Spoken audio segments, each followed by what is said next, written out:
When you think of games with a good combat system, you think of God of War, maybe Bayonetta or Monster Hunter, or perhaps...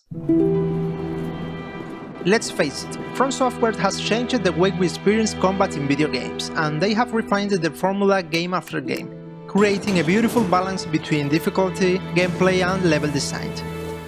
Why am I telling you all this? Well, I'm creating an open-world story-driven survival game and I happen to need a combat system, so don't mind if I joink. But how I am going to replicate this? Let's check what I need. Different combat styles such as one-handed or two-handed combat with different types of weapons such as swords, clubs, spears, bows, and even magic styles. Roll and parry, oh, and a good AI and level design, but especially roll and parry.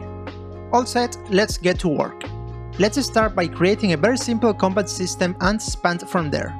One enemy, one weapon, some animations, and a way to communicate the damage the weapon does. To save me some time, I downloaded this sword, but it is not going to be in the final game. We will just be using it during this phase of development. And for the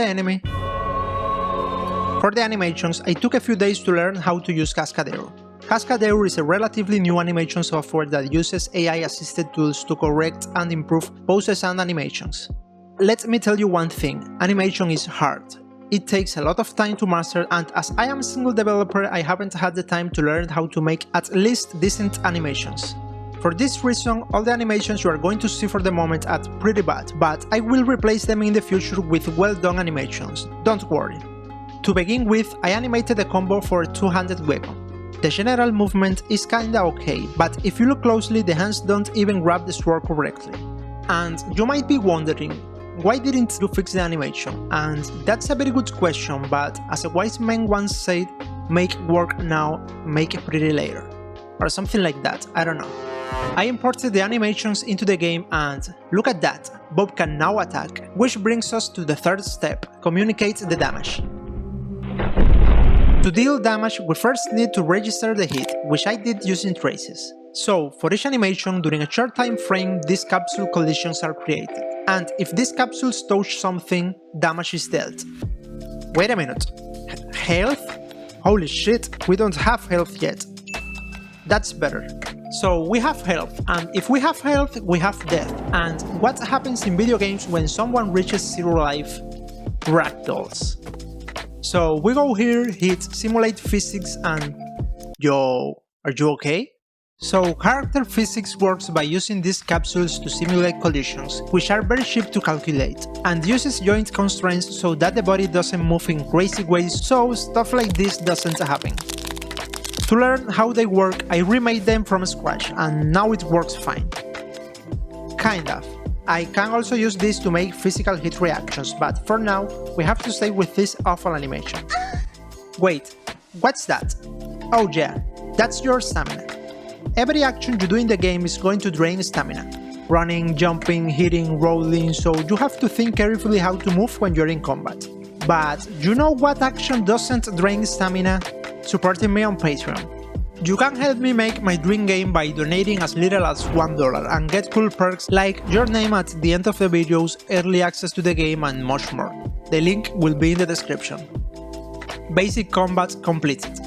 I had to make some fixes though. Up to this point I was using a flat blending between the animations. For example, if the character is idle and goes to combat position, the animation blueprint takes care of blending from idle pose to combat pose in a linear way. This works fine when the poses are similar to each other, but for the combat animations, you can see the poses are quite different, so I had to make some recovery animations for each one of the hit animations. And since I am terrible at animating, here goes another week of work. So good so far, but this combat system only worked for two-handed combat and was not scalable, so I modified the code and now you can pick up weapons from the world, add them to your hotbar, equip them and fight seamlessly. By the way, for the moment I will be using the hotbar to equip weapons, but in the future I'll create a section in the menu where you can equip the weapons you are going to use, as well as other things like rings and other types of items that improve your stats. I designed this system to support any number of weapons and any number of styles. At the moment, I plan to add one-handed combat, two-handed combat, sword and shield combat and shield only, but technically I can implement as many styles as I want. The only limitation here are the animations. If there are no animations, there is no combat. Another thing that I added but is not fully implemented are damage types and effects. As I think that the combat is a bit simple, I plan to add a system of resistances and weaknesses, something like Pokemon. For example, we have physical damage, magic damage and poison damage. Every weapon in the game inflicts this type of damage, and every enemy in the game and Bob has resistances to these types of damage. So, for example, you can have a weapon that inflicts 10 physical damage and 20 magic damage. But if you fight an enemy that has 20 magic resistance, your attacks will only inflict 10 physical damage, cause the magic damage is blocked.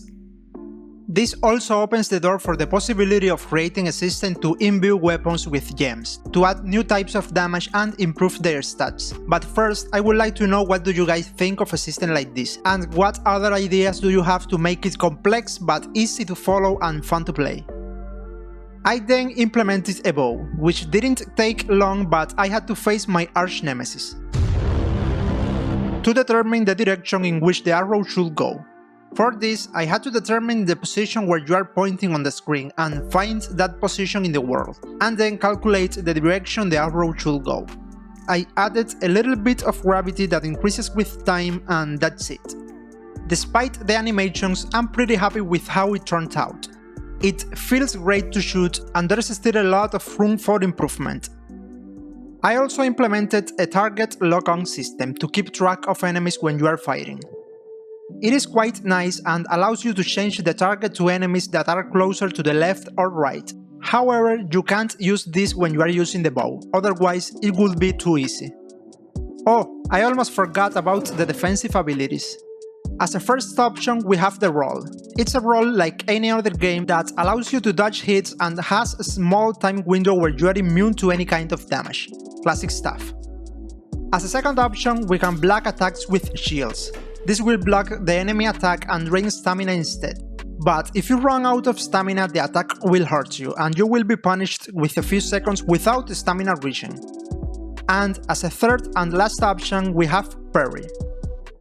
Parry works when you block an attack at the last moment, and as a result our character breaks the enemy's defense, which gives you a time and damage bonus.